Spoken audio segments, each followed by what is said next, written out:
आज आपण मैंने जानते आमर आगुरी निष्पत्ति लक्ष्मी बस केवल चलो पंचायत रु ब्लॉक एवं से अनुसार 3 वर्ष है चलुँ कौट अधिका डेविएसन है कि हुदस्त जगतसिंहपुर आगे जिला आरंभ कला जे ब्लॉक को आसबार ब्लॉक रु आसला जिला को केन्द्रापड़ा कटक आरंभ कला आम या प्रतिवाद कलु एवं यही प्रतिवाद बर्तमान एत जोर है समस्ते बंद कर सारे किंतु एपर्यंत सुधा जगतसिंहपुर बंद करनी जगतसिंहपुर जेहेतु बंद करनी आम समस्ते आज निष्पत्ति ग्रहण कलु जदि ये 2-3 दिन भर निष्पत्ति न करती 24 तारीख 23 तारीख हूँ लास्ट डेट शुक्रवार 24 तारीख दिन सारा ओडिशा एपटे जिते बस चलुची कटक बस स्टाण्ड ब्लॉक रहिबो कटक को कौन बस आसबनी ओडिशा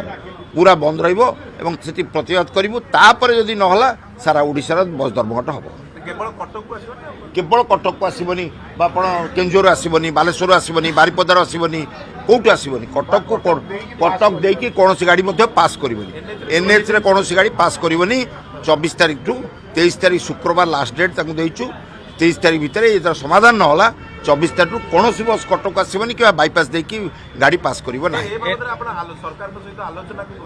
ना आम आज दौचु मेमोरांडम निष्पत्ति है कहीं आगुरी सब कलेक्टर मानक दिखाई